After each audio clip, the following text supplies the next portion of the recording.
Rajahmundry corporation పరిధిలో why Srinivas గారి ఆధ్వర్యంలో ఆదిరెడ్డి శ్రీనివాస్ గారి సిటీ ఎమ్మెల్యే అభ్యర్థిగాను పురంధేశ్వరి గారి ఎంపీ అభ్యర్థిగాను గెలుపుని కాంక్షిస్తూ ఈరోజు స్థానిక విద్యుత్ కాలనీ బర్మా కాలనీలో జనసేన తెలుగుదేశం మరియు బీజేపీ ఆధ్వర్యంలో ఈరోజు ఈ వార్డు పర్యటన తిరగడం జరిగింది. దీనికి గాను వార్డు నాయకులు చౌగొండ మురళి గారు, కోసూరి చండీప్రియ గారు మరియు బీజేపీ నాయకులు, జనసేన కార్యకర్తలు, వీర మహిళలు నాయకులు అందరూ కలిసి ఈ వార్డు పర్యటనలో భాగంగా వార్డులో ఉన్న సమస్యలను అంటే ఈరోజు జనసేన బీజేపీ తెలుగుదేశం ఆధ్వర్యంలో మనం తిరుగుతుంటే వార్డులో ప్రజలు ప్రభుత్వం మార్పు కోసం వాళ్ళు సంపూర్ణంగా మద్దతు ఇవ్వడానికి హారతలు పట్టుకొని మాకు స్వాగతం పలకడం జరిగింది. అలాగే వార్డులోని డ్రైనేజీ వ్యవస్థ కానీ మంచినీరు వ్యవస్థ కానీ పలు ఇబ్బందులు మాకు ఈరోజు తెలియజేయడం జరిగింది. ఖచ్చితంగా గవర్నమెంట్ మారిన తర్వాత వాళ్ళకి పరిపూర్ణమైన న్యాయం చేస్తామని హామీ ఇవ్వడం జరిగింది. అలాగే గత ప్రభుత్వంలో చేసిన వైసీపీ ప్రభుత్వం వైఫల్యాలను ఎండగడుతూ కూడా ఈరోజు మేము జనంలో తిరగడం జరిగింది.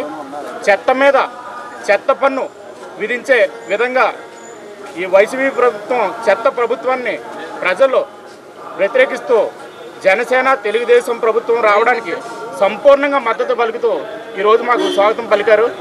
ప్రతి ఒక్కరిలో కూడా మార్పు వచ్చింది. జనసేన తెలుగుదేశం ప్రభుత్వం బీజేపీ ప్రభుత్వం కూడా ఖచ్చితంగా ప్రభుత్వం ఏర్పడుతుంది. ఇక్కడ ఈ వైసీపీ ప్రభుత్వాన్ని గద్దె దించి ఇక్కడ ఉన్న నాయకులను కూడా గద్దె దించి ఇక్కడ మేము విజయం సాధిస్తామని మనస్ఫూర్తిగా మేము ఆకాంక్షిస్తాం. జనసేన పార్టీ తెలుగుదేశం బీజేపీల ఉమ్మడి అభ్యర్థి ఆదిరెడ్డి వాసు గారి విజయాన్ని కాంక్షిస్తూ అలాగే బీజేపీ పార్లమెంట్ అభ్యర్థి విజయాన్ని కాంక్షిస్తూ మేము ఈరోజు 10వ వార్డులో పర్యటన చేపట్టాం. ఈ 10వ వార్డులోని ప్రచార కార్యక్రమంలో వై శ్రీని గారి జనసేన నాయకులు రాజమండ్రి సిటీ అధ్యక్షులు శ్రీ వై శ్రీని గారి ఆధ్వర్యంలో జన సైనికులు ఇక్కడ తెలుగుదేశం కార్యకర్తలు అంతా కలిసి ఇంటింటికి ఓట్లు అభ్యర్థించాం. మాకు ఈ వార్డులో పర్యటిస్తుంటే చాలా విశేష స్పందన లభించింది. ప్రతి వీధిలోంచి, ప్రతి ఇంటిలోంచి, ప్రతి ఆడబడి నుంచి, ప్రతి వ్యక్తి నుంచి కూడా వయోభేదం లేకుండా మంచి స్పందన లభించింది. ఇక్కడ మాకు కొన్ని ఆసక్తికరమైన అంశాలు మాకు తెలిసాయి. ఏంటంటే ఈ పక్క వీధిలోనే వెళ్తుంటే ఒక ఇంట్లో ఆయన ప్రభుత్వ ఉద్యోగి కూడా కాదు, ఓజీసీ చెట్టు కాంట్రాక్ట్ ఉద్యోగి. ఆయన పొరపాటున దేనికో ఇన్కమ్ ట్యాక్స్ ఇచ్చేసారని ఆ ఇంట్లో పెళ్లి కాకుండా పాపం ఉన్నటువంటి ముగ్గురు పెద్దవాళ్ళు వాళ్ళ యొక్క పెన్షన్స్ తీసేసారు. వాళ్ళకి పెన్షన్లు రావట్లేదు.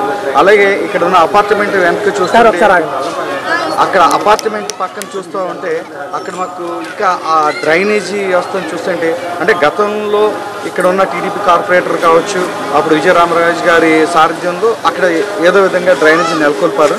అయితే ఆ నిర్వహణ కూడా చూస్తుంటే చాలా అధ్వానంగా ఉంది. దోమలు విపరీతంగా వచ్చేసి అసలు మున్సిపాలిటీ కూడా సరైన చర్యలు తీసుకోకుండా పరిస్థితి దారుణంగా ఉందండి. ఈ పరిస్థితులు ఖచ్చితంగా మారుతాయి. ఎందుకంటే ఇక్కడ మాకు అద్భుతమైన స్పందన లభించింది.